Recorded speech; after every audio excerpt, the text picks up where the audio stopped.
महाराज तुलसीदास जयंती के अवसर पर हनुमत धाम में अखंड रामायण पाठ का आयोजन किया जा रहा है। कार्यक्रम क्या कुछ है? जय श्री कृष्णा, राधे राधे।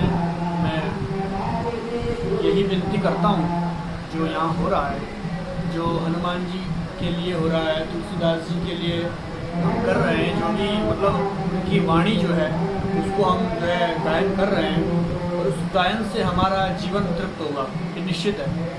हमारा जीवन जो है वो जीवन जीने की एक कला है। जब माँ बाप एक जीवन जीने की कला देता है बच्चे को, शौचाचार, शिष्टाचार, सदाचार, सभ्याचार की, उसी प्रकार से रामायण भी हमें एक शिक्षा दे रही है, एक मार्ग दे रही है जो हमें जीने की कला प्राप्त करती है। ये महाराज, जैसे कि आज के दौर में लगातार लोगों के जो है हमारे जो धार्मिक जो कार्यक्रम होते हैं उनसे बहुत कम लोग उनमें दिखाई देते हैं, आप इसको क्या मानते हैं?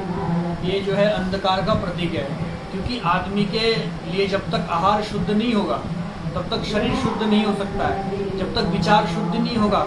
आहार की महत्ता है, यदि आहार शुद्ध हो गया विचार तभी शुद्ध होगा, क्योंकि आजकल के आहार शुद्ध नहीं है। आज जो भी भोजन है लोग बाहर खा रहे हैं, तामसिक प्रवृत्ति का भोजन कर रहे हैं, हमारी विचारधारा उतनी ही चली जा रही है, उतनी विचारधाराओं में बहुत दिक्कतें हो रही है। इसीलिए हमारा आहार शुद्धि, शब्द शुद्धि, शास्त्र कहता है कि आहार शुद्ध होगा तो मन भी शुद्ध होगा, चित्त भी शुद्ध होगा और जो है आत्मा भी शुद्ध होगी, चेतना भी शुद्ध होगी। इसलिए आहार शुद्ध हमें करना चाहिए।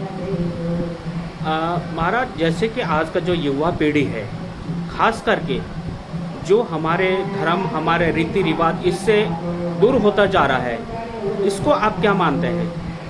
ये अंधकार का प्रतीक है।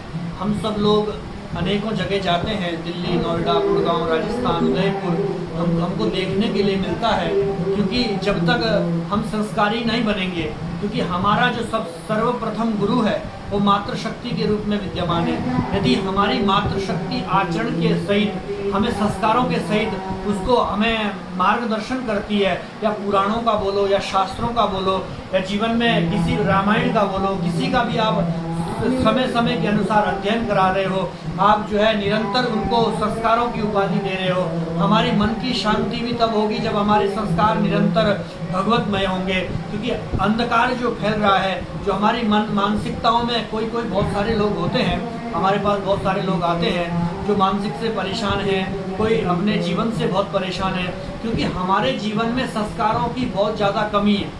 हम संस्कारी हो ही नहीं रहे। अब आज से 20 साल पहले यदि आप कुंडली का विश्लेषण देखें तो कुंडली में बहुत कम योग निकला करते थे, क्योंकि लोग सत्कर्म करते थे ज़्यादा। आजकल का जो 20 साल के बाद का जो समय है वो इतना अंधकारमय हो गया है, जिससे हम ना तो अपने शास्त्रों को पढ़ पा रहे हैं, ना अपने परिवार में समय दे पा रहे हैं, किसी को भी समय नहीं दे पा रहे हैं, केवल अंधकार को समय दे रहे हैं। इसीलिए हम अंधकार की ओर जा रहे हैं। आपका नाम महाराज? मेरा नाम आदित्य कृष्ण महाराज है और मैं श्रीधाम वृंदावन से हूँ, और अभी मैं विकासनगर में आ रखा हूँ, तो हनुमत धाम में उपस्थिति हुई है। यहाँ के जो संस्थापक है उन्होंने हमको सूचित किया तो हम यहाँ पर आए, और इस रामायण के स्वाध्याय में बोल लो या उसके उपलक्ष्य में बोल लो, भगवान श्री राम की कृपा से हम यहाँ आए हैं, क्योंकि बिना कृपा से कहीं जा नहीं सकता व्यक्ति। क्योंकि जब तक राम जी की कृपा ना हो, जब तक कृष्ण की कृपा ना हो, तब तक व्यक्ति कहीं जा ही नहीं सकता है। इसलिए हम तो मानते हैं कि हनुमंत लाल की कृपा और श्री राम जी की कृपा हुई है, तब हनुमत धाम में उपस्थित है।